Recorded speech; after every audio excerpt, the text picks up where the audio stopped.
be supported by everybody who supports Israel, and I would hope that would include most Jews in the United States of America. Wonderful. Well, thank you very much. Thank you. I'm thrilled to invite you to the next ILTV community webinar.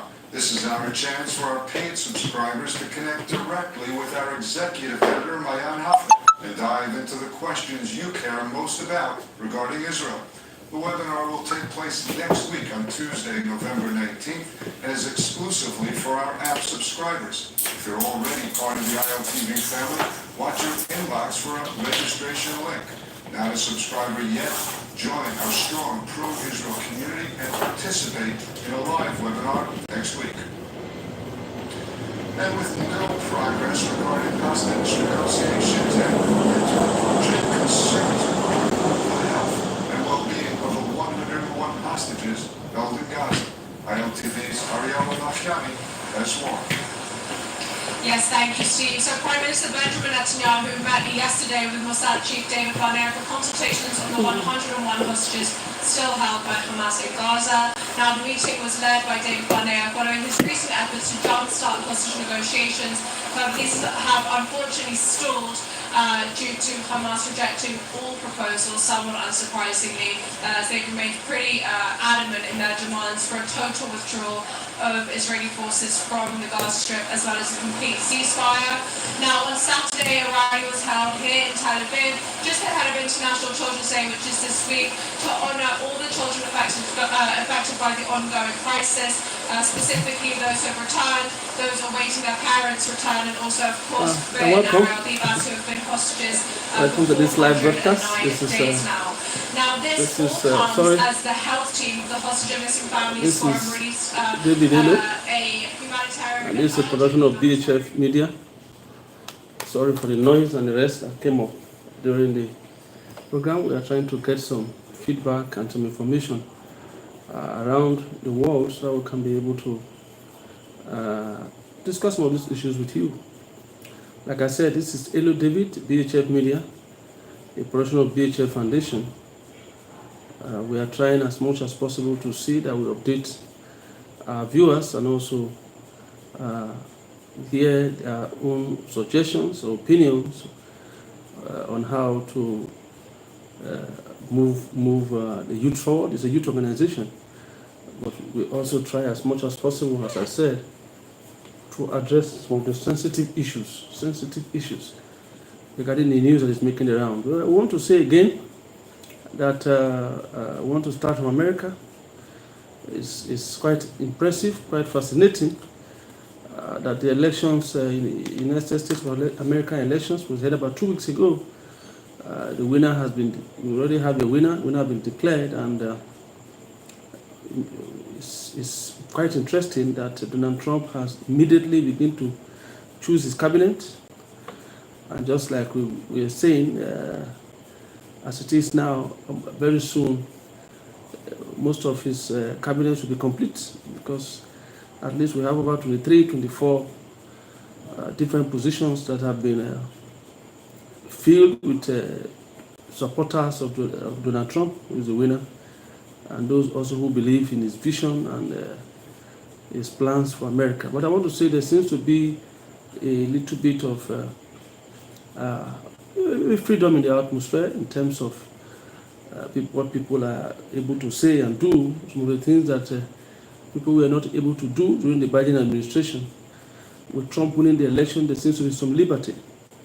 For example, I was watching the fights yesterday that Donald Trump attended with Elon Musk and other people were in the arena where they were having that competition and the rest, and you see the winner coming out to shout and talk and say dedicated his winning to Jesus Christ, he loved Jesus, Jesus is love, all kinds of things. Yeah, I know. If it was the earlier days of the Biden administration, that guy would have been sanctioned immediately, completely sanctioned. But again, we saw a situation where all of a sudden people are beginning to see that there's liberty in terms of communication. We are still trying to analyze one of the reasons why Donald Trump won the election. Obviously, Donald Trump was facing more of of the economic issues, trying to address the economic issues in America, about the porosity in terms of border, that the borders have been porous and all kinds of immigrants coming in. For example, there is this case of a Venezuelan immigrant that killed a lady, 22 years old lady, wanted to rape her, and when she refused, she killed her. The trial is on now. The trial began on Thursday or Friday, and the trial is on today. It resumed in the morning. This is one of some of the cases of terror. But again, I begin to wonder how some people are. People are just criminals are criminals, because in the first place you are not an American. You are an immigrant. You came from Venezuela, and the only thing you are thinking about is how to rape people, kill them. I begin to wonder: is that the purpose for which you cross over to America in the first place? So the case is still there in court, and many other cases which they are trying to handle. But like I said, people have various opinions. The Democrats are giving their own opinion on the reason why they lost. They said all kinds of things, and I think although Pelosi, she was saying that Biden did not drop out of the race on time. That if he had dropped out of the race on time, probably Kamala would have been able to have more time to pick up. But I don't think that's the truth. Because as far as we are concerned here, I think Kamala really does not have any policy. She does not have anything she wanted to contribute in America. Because if you check throughout, the campaign is just by 100, I think she campaigned for about 130 days, if I'm not mistaken. And I think 130 days is enough for you to tell the Americans and also share your views around the world. So there are just two major things that Kamala Harris wanted to emphasize on, which she emphasized on. And the first one happens to be on abortion.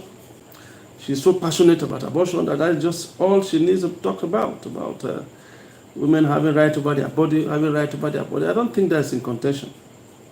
You have right over their body. And again, the second thing again was Donald Trump. It seems as if she cannot talk for 10 minutes without mentioning Donald Trump 5 times. Donald Trump. I don't think that is supposed to be a campaign, what do I call it now, a campaign manifesto. So for Kamala Harris, I think her campaign manifesto was just Donald Trump, so she was not really focused.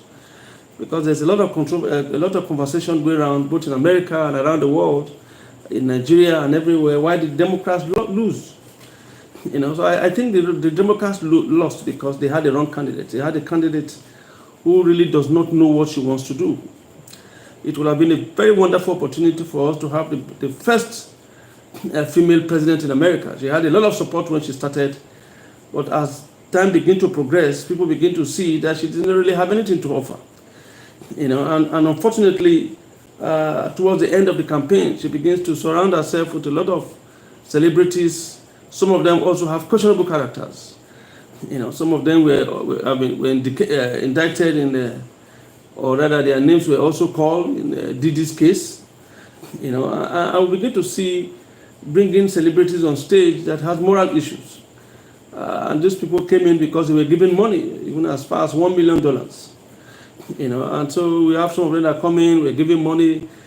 So she was not really focused on what she wants. I think this is a lesson to politicians and those who want to govern the people. People want to know what you can do. You don't spend so much time trying to bring down the other candidate without you elevating yourself in terms of what you want to do for the people. Things are expensive. People want to know how to handle it.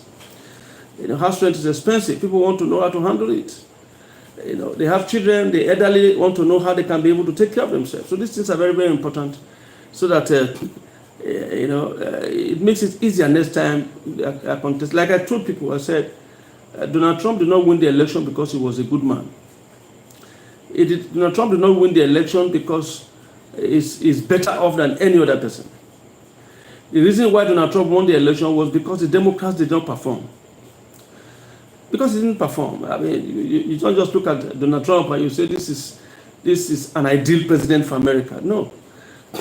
he won the election, fine. But why did he win the election? Because there was no alternative. There was no alternative. It's the American election was just like between the devil, as they used to say in English, between the devil and the red blue sea.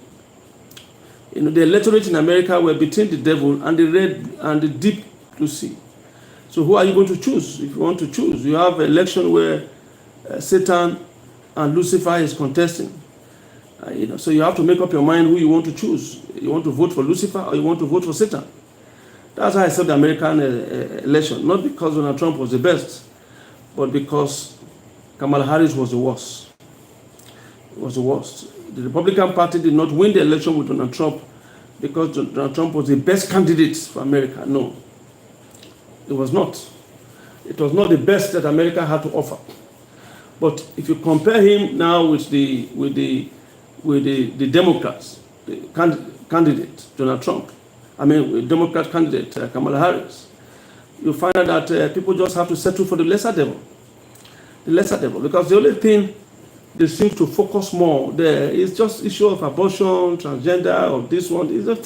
There are things that you just don't understand. You don't understand. And some of these things started far back as during the Obama regime, when it came to Africa and trying to force them to do one or two things that is against their own culture, what they don't want to do.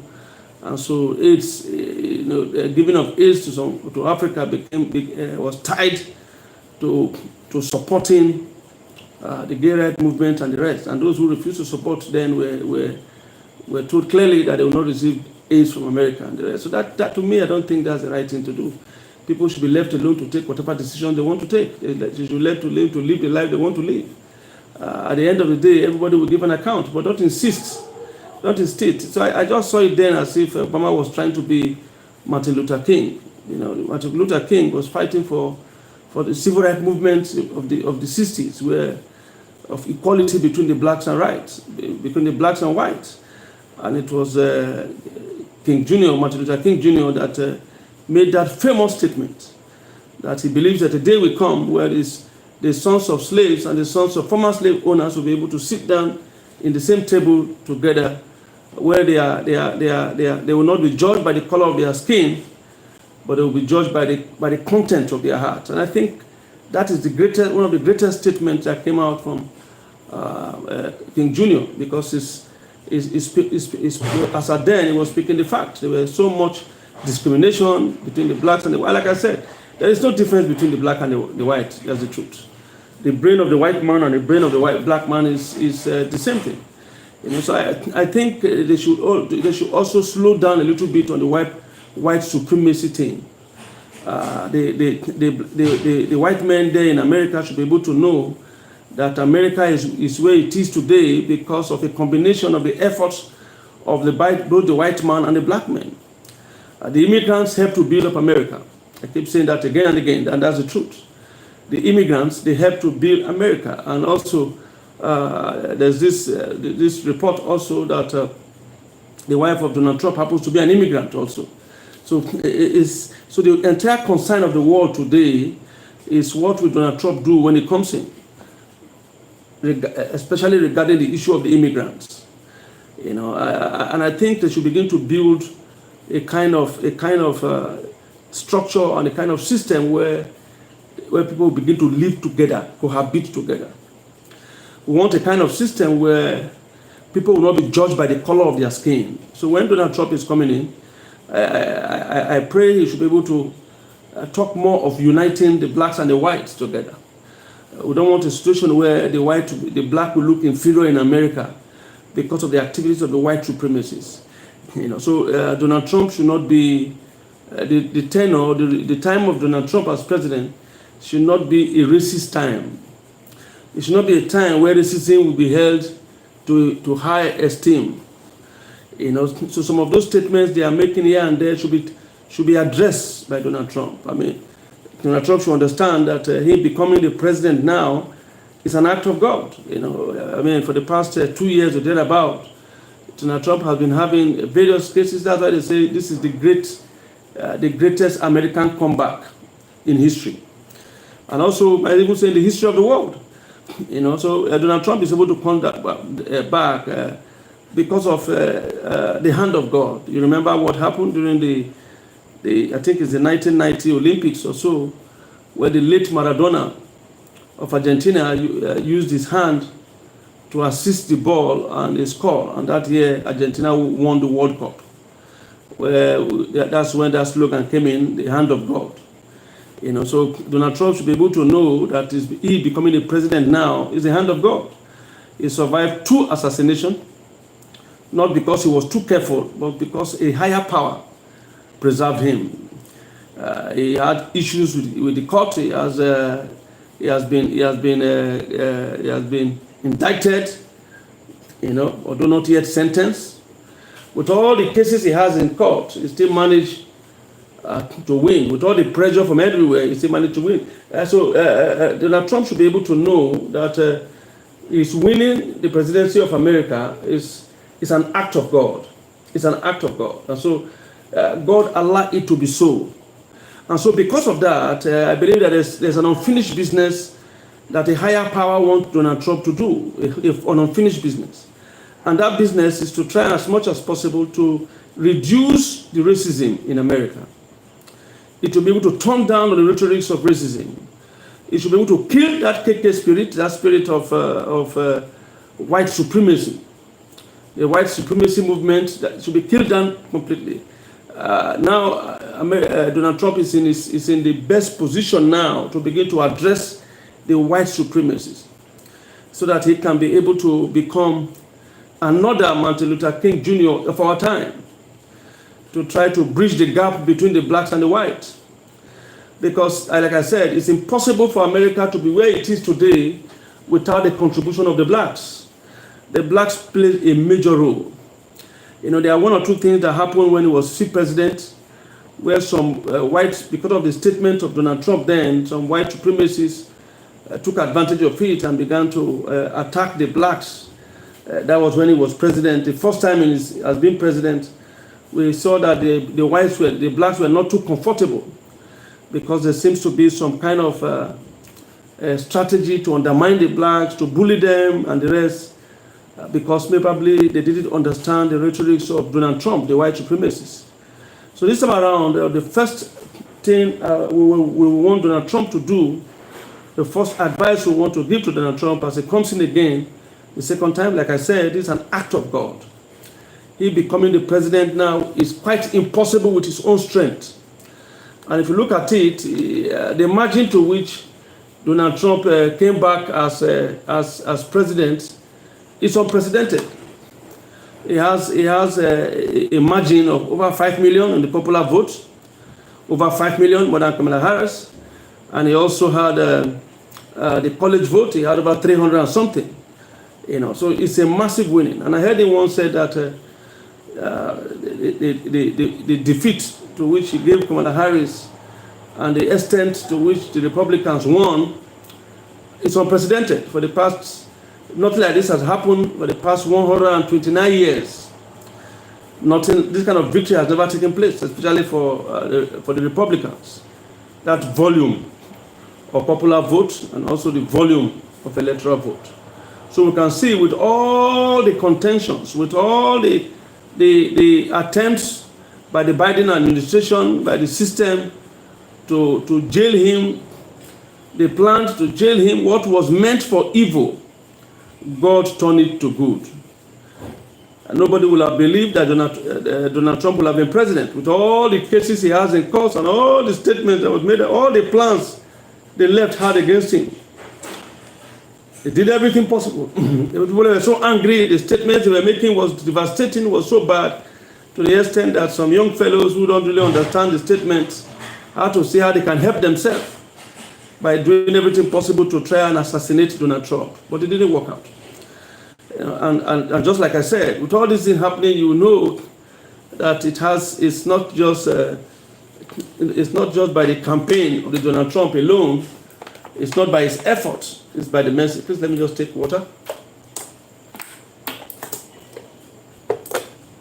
So what I'm trying to say in effect is that Donald J. Trump should do everything possible to see that he unites America together.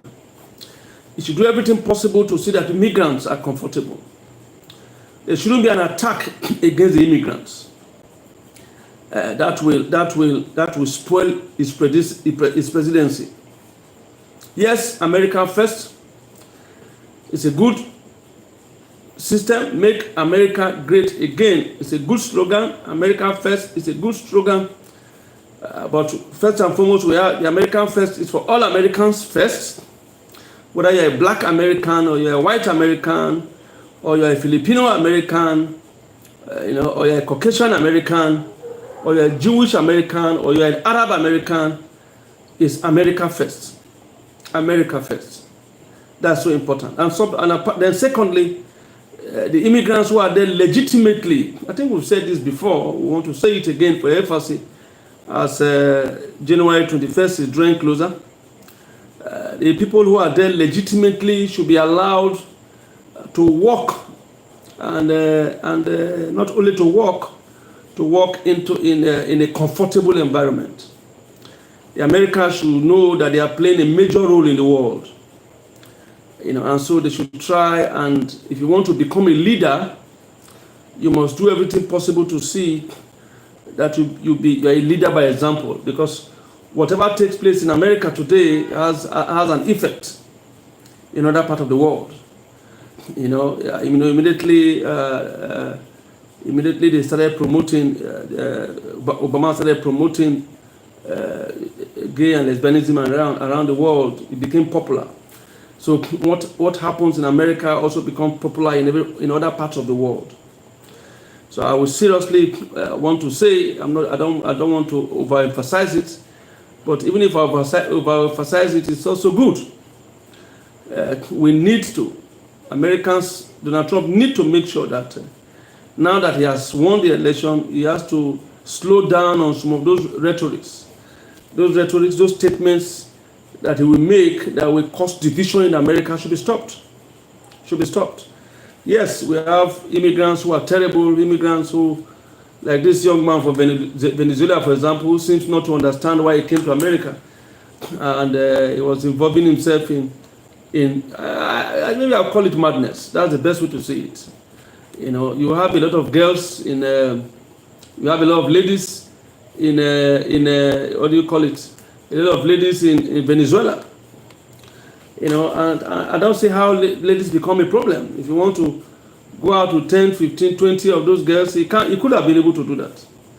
But for him to come into America, and he was moving to America, coming to college campus, and try to rape a girl, and when the girl refuses, you pick up a rock and hit her on the head and kill the 22-year-old university graduate. I saw the mother in court weeping. A Venezuelan immigrant. And which kind of name is he giving to other immigrants that are coming in? You see, these are the kind of people that come in to spoil the reputation of immigrants. So what precisely did that young man go to America to do? To look for girls that he will rape? And I begin to wonder, does he not have enough girls in Venezuela? Why did he move to America to begin to look for a girl to rape, and when she refuses, she killed her? Although they say there's no death penalty, but left to me, when I listened to the case, as the case was on, I don't know why they abrogated that, but the young man, I don't think he has any reason to live. Once he's found guilty, if I was to give my own verdict, he should be killed. He should be killed. It's very clear in the Bible that those who live by the sword should die by the sword. It's not, if you live by the sword. I look at the parents in court, and you see the mother weeping. You send a healthy girl to school, she's not sick, but just because of a madman immigrant that is on drug. And Alanti was arrested before in New York, and they released him again. And it just ended the life of that young girl, 22 years, that was just growing up. So to me, I don't think that guy deserves. He has no reason to still be alive. Left to me alone. So yes. The case is on. The evidence they are bringing, they are so weighty. I don't know how he's going to escape from it, because his DNA was found in the clothes, the clothes of the girl and the rest, and the position to which the girl was discovered by the police after an alarm was raised. One of the police officers said when he got there, the body of the girl was exposed. Her breast, everything was exposed. And I will not be surprised if the guy also raped her even after killing her. So it's quite sad. It's quite sad. So I will definitely support when Trump come in, that those immigrants that have criminal records should be dealt with. There's no doubt about that. Not all immigrants, no. The ones that have criminal record in their country, criminal records from the country they came in, criminal records since they came into the US, those should be dealt with, completely dealt with. It's not just those that will be given life imprisonment fine, and those that should be sent back immediately. So as the date begin to draw close for Donald Trump to take over, please, these are some of the things that he needs to begin to put in place.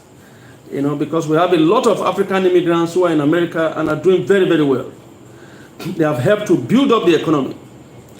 And so not only African immigrants, we also have immigrants from other places who are doing everywhere, doing very, very well. There are also some immigrants from Venezuela who are good. So it will be wrong for us to use just one case to determine the case of others. We should not use the conduct of one madman to judge others.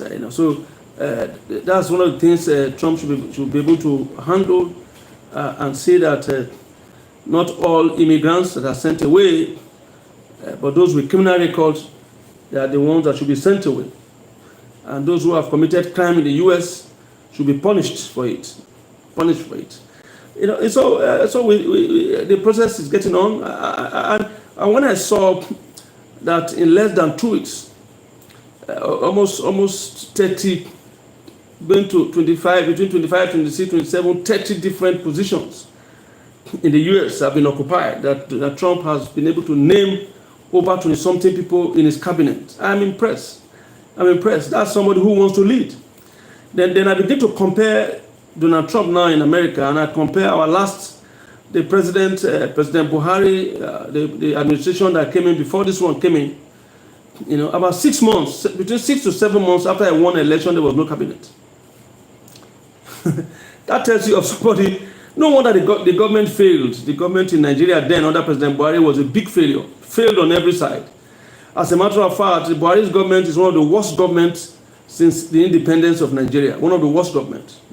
The worst person that has ever ruled this country happens to be President Muhammadu Buhari.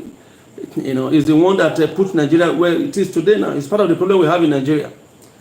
Borrowing so much money, he went on endless borrowing. I keep saying it again and again, endless borrowing, even when there's nothing to show for all the money he borrowed. Even to the last week he was leaving office, he was still borrowing. And I say it's unfortunate that the IMF borrowed him so much money. I don't know why IMF is behaving like this, because left to me alone, both the IMF and the World Bank, they are part of the problem of Africa. They are part of the problem of the third world. You already know that this man is not performing. He has borrowed and borrowed and borrowed and borrowed. He's still trying to borrow money, a week before he leaves the government, and I believe they still gave him the money. During when Buhari was there, we didn't have a National Assembly. Okay, let me use the word. We have a sleeping, lame duck National Assembly, a sleeping National Assembly, where the President of Senate was just there to do anything that Buhari says. Anything. In fact, if we had known, they would have just suspended the two houses of the National Assembly, both the House of Rep and the House of and the Senate. They should have been suspended during Buhari regime because they were not functional. There was nothing they were doing. Even the President of Senate then said that Buhari was the father of the nation. So anything that Buhari says goes. So it is carry go until they carried Nigeria into the deep sea, and now Nigeria is drowning. And funny enough, the people that contributed to the failure of that regime, both the Senate president, they are all still in the Senate, collecting huge amounts of money and continuing enjoying themselves after putting Nigeria into trouble. That's the problem we have in this country. There's no accountability. No accountability. That's the problem we have in Nigeria. People do anything they like and get away with it. Especially the leaders. In Nigeria, justice is always against the poor. The poor man have no justice. In Nigeria, never. The poor man have no justice. It's in Nigeria you see a man that will be jailed for stealing 2,000 naira. Somebody will be jailed for stealing a crate of egg. But it's in Nigeria, somebody will steal 100 billion, that the former accountant general will steal 100 billion. They will just arrest him after some time, charge him to court, and he will go home and begin to enjoy his money. And if worse comes to worse, they say, okay, let's go and play bargain. He will take half of the money he stole and maybe return half. That is the justice system we have in Nigeria. The justice system is against the poor man. The poor man in Nigeria is a victim of the justice system. We have a sick justice system that makes people to continue to commit crime. The rich, especially those in authority, they are above the law. Those in government are above the law. How many governors are in prison now for money they stole? I'm not sure there's anyone. There's no one. They don't. They always have a way of getting away with it. The other time we heard the Abia State governor was saying that on paper, Abia State have an airport which his predecessor built an airport. Today we are still looking for the airport that the former governor of Abia State built. He said he built an airport. The money have been paid. They spent money to build the airport. Until today, we are still looking for the airport. We have not seen it. We are looking everywhere for the airport. In fact, we just try to dispatch some.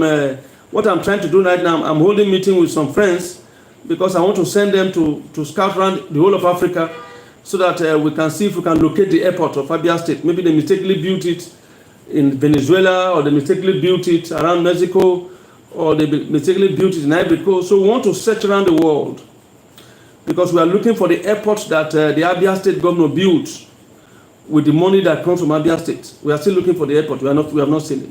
And that's how it is. White Elephant Project. I have a friend that traveled in Delta State here, a friend that traveled from Lagos to Delta State, and he told me how terrible the roads are. The roads are so terrible. Terrible. Now, we have bad roads all over Nigeria. But do you know what this present government is doing? They want to build a coastal highway with trillions of naira. When with 1/3 of that money, you can use it to fix the entire road in Nigeria. You have road in Nigeria that is bad. You have not fixed Nigerian roads. The roads between Lagos to Delta State is a bad road. People are suffering. Passengers are suffering. Very terrible road. Even within Lagos, we have terrible roads. Go to that part look at Ogun State. It's an eyesore. An eyesore. Ogun State is the state that has the worst road in Nigeria. Right? Terrible road. Shameful road.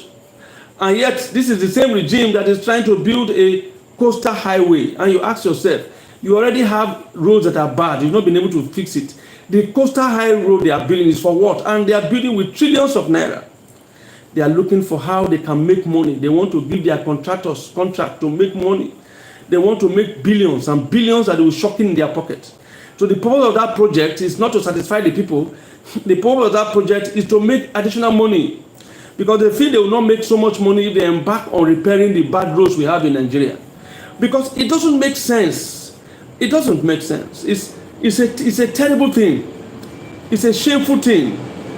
Our roads, the Nigerian roads is shameful. We have Minister of Works. Nigerian road is bad. Look at the road between Lagos to Delta, bad. Look at Ogun State Highway, bad. The federal roads are bad. The state roads are bad. Local government roads are bad. They are not fixing the roads that are bad. The entire country, roads are bad. And somebody is embarking on a coastal highway. And you ask him, is that more important than the roads here that is destroying people's car? The roads here where containers are falling? The roads here that is making the price of goods very difficult because by the time you carry the goods from one state to the other, most of them will perish on the road. There's a day I was traveling and I saw a truck, a big truck collapse with tomatoes and tomatoes. The truck was loaded with tomatoes. It collapsed on the way. When you are traveling, you keep seeing collapsed truck. Food items collapsed on the way. Food items coming from the north that were collapsed because the roads are bad. And we have a minister now who does not think that it is better for us to fix our road Instead, he started another contract he started on that road, a coastal road from Lagos to Calabar, that they want to spend trillions to build a coastal highway. How does that benefit us for now when our roads are bad? These are the kind of white elephant projects which we embark on, and the purpose is to siphon money. The purpose is not about the benefit of the people. The purpose at the end of the day, they calculated how much billions and billions they will make by that contract. So it's all about making money. It's not about the service of the people. Now, we are complaining that Nigeria does not have money, but yeah, they have money to waste. They have money to waste. And that is the kind of governance we have in Nigeria. That's the kind of governance. You see, like I said, Kamala Harris lost because part of the reason also why she lost also was because of Joe Biden. Because things are expensive. You keep hearing Americans complaining of things being expensive, price of groceries being expensive. So he lost the election because their party made life difficult for people. But Nigeria is a different case. Even with the high cost of living, the party that is making life difficult for Nigerians still have a way to win the elections. That's why I said, I remember in one of our broadcasts, I said, maybe what Joe Biden will have done, he will have come to Nigeria to rent our electoral body. If our electoral body were in charge of the elections in America, definitely there's no way Kamala Harris will not win. There's no way she will not win. They will have just, at least, they will have used our electoral officials as expatriates to come and help them conduct election. You know, if they have used our electoral officers as expatriates to help them conduct the election between Kamala Harris and Donald Trump, Kamala Harris will have won with a landslide. Will have won with a landslide. No wonder the former president Obasanjo said they should do something about they should do something about the present INEC. I don't see any reason why that man should still be in office. So much controversial election. The vote buying was terrible, you know, on those states. Terrible vote buying. Around they were selling some 25,000. Vote buying was up. You know, so it's a joke. So you begin to see that one of the reasons why they make the people poor, so that during the election, even with 2,000 naira, they can use it. They can use 2,000 naira to manipulate the people and get votes. You know, so that they are not in government to help the people. They are in government to make the people poorer. So that the poorer they become, the easier it is to use money to deceive them, to use money to manipulate them, so that they can vote against their conscience. You know, because so far, with this poor performance, you'll be surprised if they continue like this. By the end of when 2027 comes, they will still go and they will tell you they win. They win. But in America there, we still thank God they still have a functional democracy where the people say, no, we have suffered enough. And it's just small suffering. Not the kind of suffering the Nigerians are suffering now. It's just small suffering. They say, no, we don't want Biden anymore. You must leave. They are not performing. The Democratic parties are not performing, so let's try Republican Party. That is what democracy is all about. One would have expected that with the APC not performing, in the next election, we can try another party to see the party that will perform. But not so in Nigeria. Not so. Once they grab power, they grab it forever. Until we have other people that will come in with a more formidable rigging squad. With a strong, formidable rigging squad to rig them away. Just the way PDP was rigging until APC organized themselves and formed themselves to a conglomerate. And with the help of Obama then and the rest, they were able to win, rig themselves into office. So it will continue like that until another party come, formidable party come, and rig APC out again. So it's about rigging. It's not about the popular vote. In Nigeria, the vote of the people don't count. In Africa, the vote of the people does not count in Africa. Because in Africa, the elections in Africa are all rigged. It is the highest rigger that win election in Africa. The highest rigger. The highest rigger. That's why you see when they are in government, they steal and steal and steal because they will need the money they steal in the next election. They will need it to buy votes in the next election. So it's about stealing. It's about stealing. That's why I said we need to sit down and ask ourselves, does democracy work in Africa? And if we are going to continue democracy, we must sit down and tell ourselves, how do we choose our leaders? How do we choose our leaders? Because we keep having people we keep having people from the local government to the federal level who keep occupying positions that they were not truly voted for. It is not the wish of the people. The people have no control over these things. That's why I said the vote of the people don't count. It is those that count the vote that count. Let me say that again. In Nigeria, in Africa, the vote of the people does not really count. What counts in African democracy, it is those that count the vote. They are the ones that count. Because the ones that count the votes, they are the ones that do the manipulation. And manipulation, no matter the kind of election, no matter how peaceful the conduct of the election is, when they are counting the votes, that is where the rigging takes place. That is where the manipulation takes place. And they perfected it in such a way that they will tell you, go to court. Go to court. Because they know very well that they're in power. So if you go to court, you're wasting your time. They will look for technicalities. They will look for a way to tell you that you have lost the election. So it's so painful. I pray that the West should be able to know that we don't run a democracy in Africa. What we run in Africa is civil rule, and not a democracy. Democracy, the vote of the people count.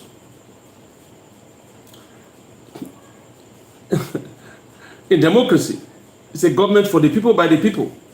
Is that not how they describe democracy? But in Africa, it is not a government of the people. It's a government for the thugs who succeed in rigging the election.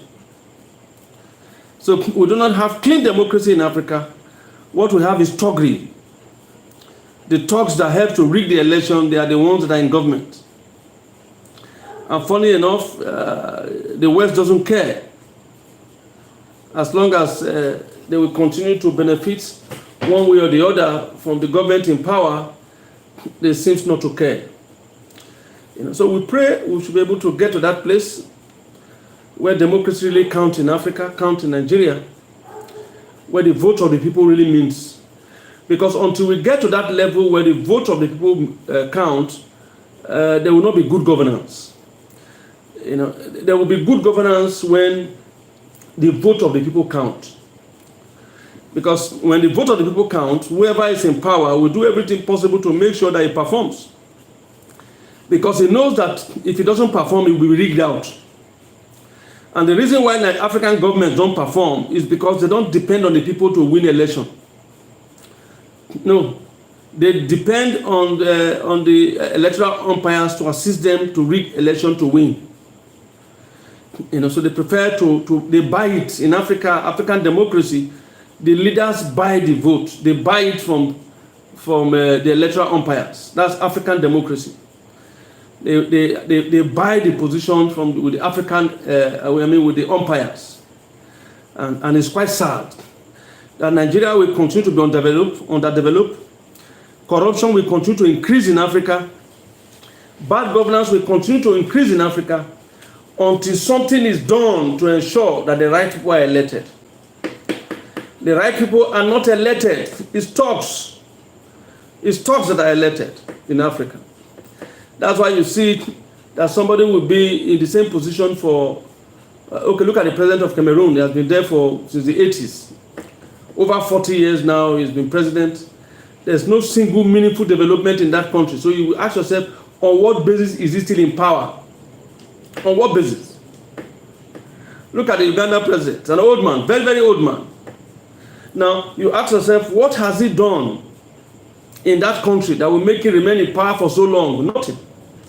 Nothing. That is the African problem we are talking about. That is the African problem. Nothing reasonable to point out. Nothing. But he's still there. In fact, he will continue to remain there until he dies. As long as he's alive, he will continue to remain there. Because they perfected the institution of rigging they have their electoral umpires in their pocket. So if they do the election 50 times, 100 times, they will win 100 times. Not because they are performing, not because the people want them, but because democracy has failed in Africa. And my prayer is that the Western world, both Britain and America and Germany, should assist Africa, because Africa is being suffocated. The democracy in Africa is suffocating Africans. The democracy, as of today, the democracy in Africa is suffocating Africans. Africans are not benefiting from the democracy. As of today now, Africans are not benefiting from democracy. Democracy is a burden in Africa. Democracy has made Africans poorer because Africans are not able to vote out bad leaders. Bad leaders continue to remain in Africa until in positions until they want to leave. So it is they themselves that want to leave, and they will decide who will succeed them. They will spend so much money in preparing for election they know that they've rigged already. That is the problem in Africa. That is the tragedy of African democracy. And we are crying out in Africa that we need help. We need help from the Western world, because we are not practicing democracy. Even when they send external observers to come here, and then nothing still happens. Nothing still happens. Nigerians have been overpowered by the corrupt officials. These corrupt officials have so much money to manipulate the system. They have stolen so much wealth. The common wealth that belongs to their nations in Africa have been stolen by the leaders. And it is this common wealth that they use to buy the electoral process. And even the European observers are coming, they just talk and leave. I don't even know the reason why they come, because everything they say does not even carry weight. Even when they say the election is rigged, the election is this, the election is this, it doesn't carry any weight. It's still business as usual. So if we want to have development in Africa, something must be done about our electoral process. Something must be done about the electoral process so that we can be able to get those who were elected in power. Because as it is now in Africa, it is not those who are elected that is in power.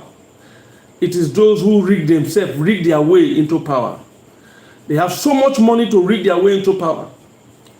And for them to be able to have their way, they make the people poorer, so that whatever they give to the people, they will take during the election.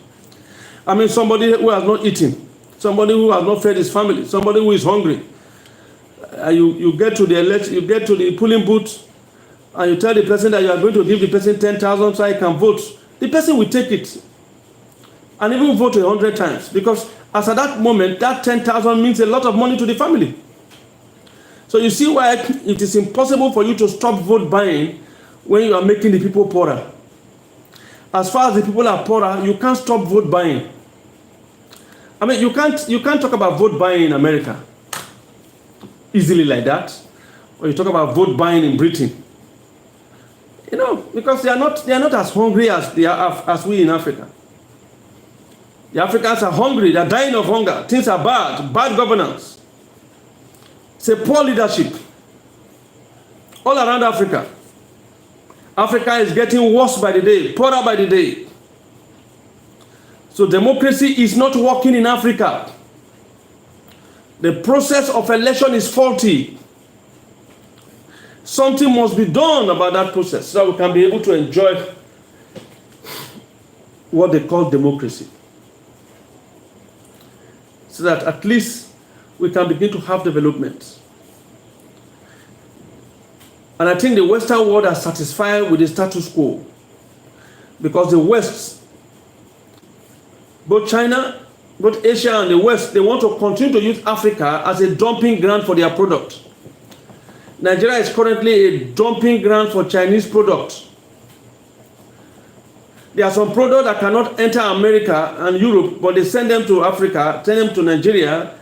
Substandard product, shameful product, bad product. Where are you going to start from? From electronics to this, they are substandard product. You buy those products, you just put them off the spoil. They don't last more than a week or 2 weeks. They look cheap, but they are bad. They are not products that last.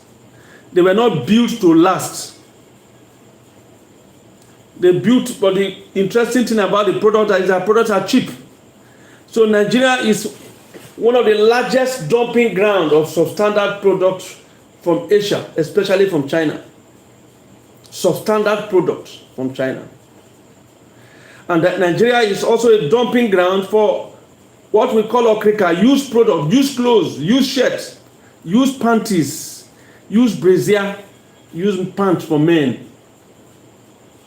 You've come to Nigeria, you see women going to the market to buy okrika pants, okrika brassiere, okrika this, okrika that. Something that somebody used in America, used in Europe, used in Asia. Whether it's even a madman or a crazy man that used those clothes, we don't know. They pack it and put it in ship and ship it to Nigeria. In Nigeria, yeah, you'll be seeing used spoons, all the spoons that they used to eat food in America that they went to throw in dustbin. They gather all the spoons together and they ship it to Nigeria.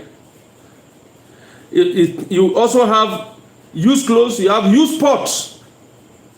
Pots that they used to cook.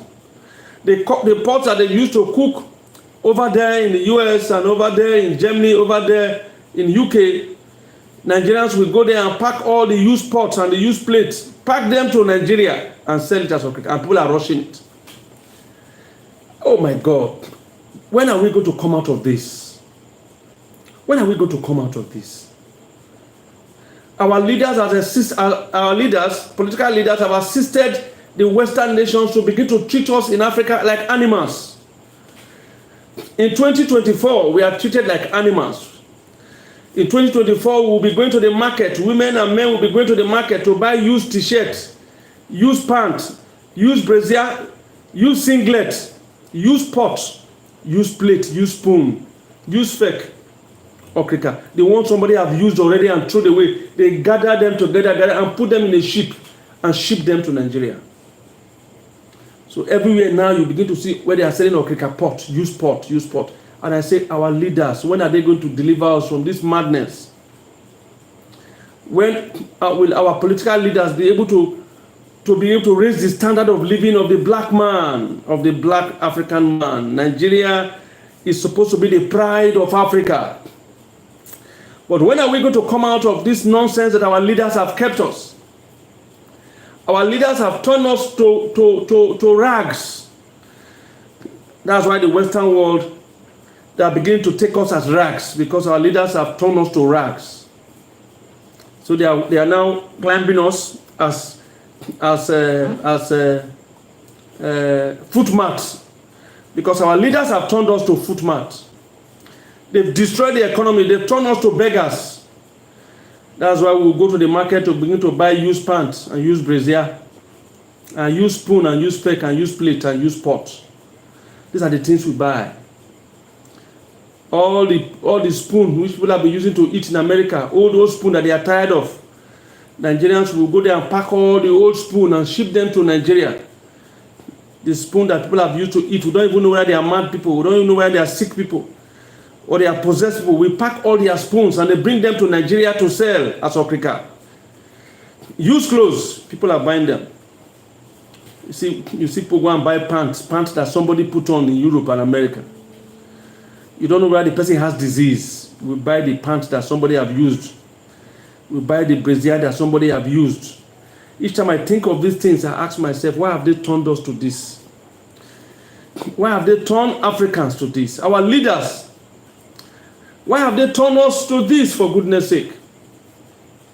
Why have our leaders turned the black men to animals? When are we going to come out of this bondage that our bad leadership has kept us? Who will deliver Africans from this bad leadership that is going around Africa? The white men, they are not better than us. The same brain they have is what we have. Have you asked yourself why each time Nigerians leave this country to America, to Europe, to Asia, they do well outside this country? But here in Nigeria, they cannot do anything. But if they find themselves in America, they find themselves in Germany, they find themselves in Europe, you see Nigerians excelling outside this country, because they are in a conducive environment. But we are in an environment with all our brain that we cannot be able to develop. We can't industrialize. Power is not stable. Petrol is expensive because somebody is coming to tell our leaders they should remove subsidy. But they've not gone to America to tell them to remove subsidy. They've not gone to Japan to tell, IMF have not gone to Japan to tell them to remove subsidy. IMF have not gone to Russia to tell them to remove subsidy. I was shocked to find that even China, they have subsidy. They've not gone to America to tell them, to China to tell them. America today is the biggest debtor, over 36 trillion that Americans are owing. And yet, IMF have not gone to tell them to remove subsidy from agriculture. They've not gone to Germany to tell them to remove subsidy from energy. They are coming to tell our leaders that we should remove subsidy from petroleum that we have because of bad leadership. One man built a refinery in Nigeria.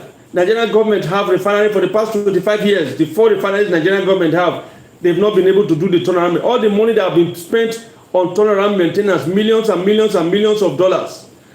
The refinery has not turned around. The money has not been refunded. And yet, the NNPC man is still sitting there comfortably. Nobody has challenged him. That is the leadership of Nigeria.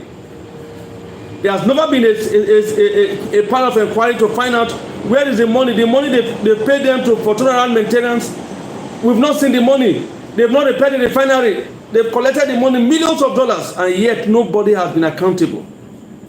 Nobody has been invited to tell us where they kept the money. That's why I said it is the leaders that open this door to this suffering, where the Africans will be treated like animals anywhere we go.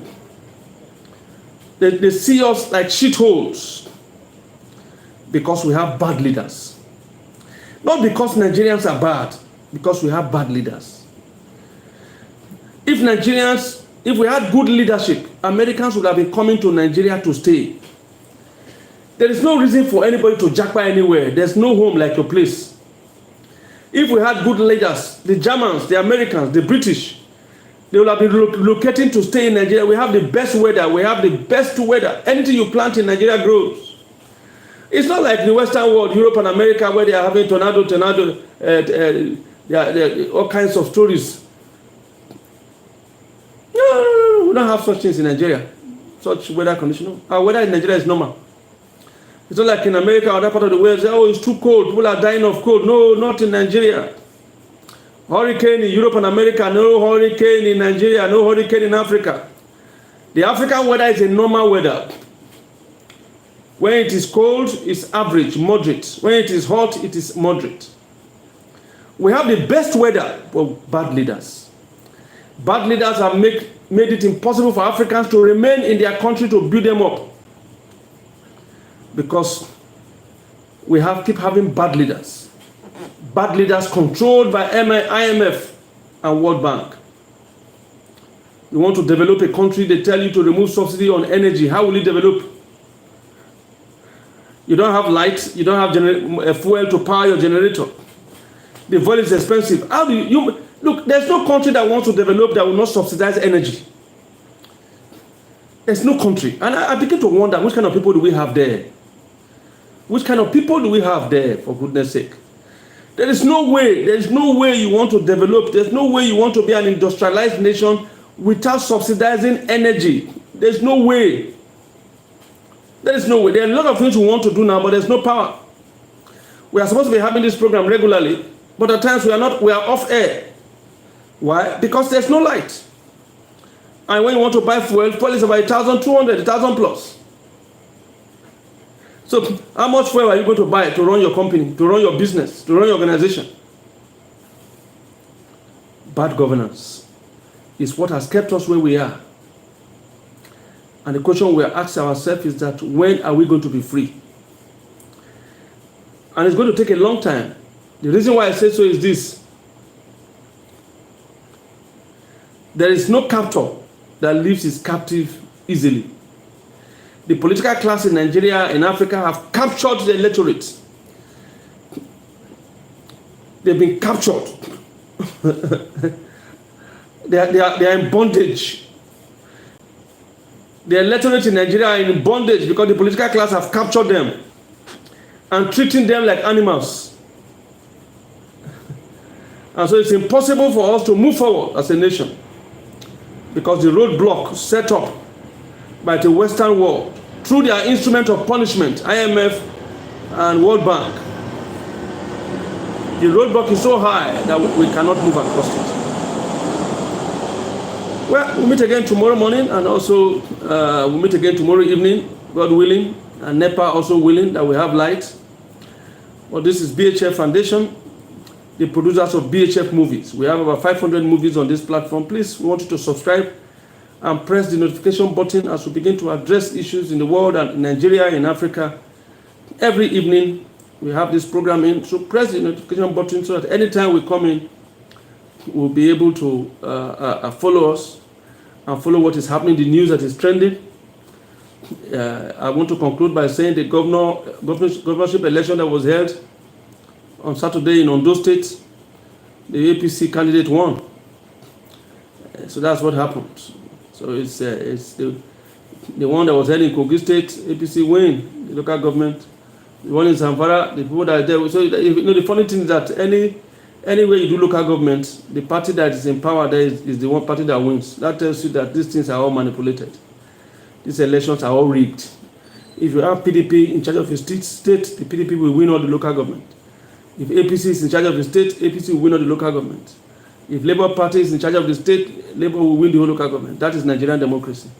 That will make you understand that this whole thing is rigged. So please, I want you to subscribe to BHF. It's a youth organization. Help us to grow. We have a target of 3,000 between now and December, the end of the year. We want to have 10,000 subscribers. 3,000 subscribers. And so please subscribe to BHF. Help us to get to that. Share, like, comment. Until we meet again tomorrow, when we discuss other sensitive issue on this platform. Please subscribe and watch our movies and tell us what you feel about them. Share ideas with us on how to help the BHF Youth Organization to move forward. Have a wonderful night rest anywhere you are.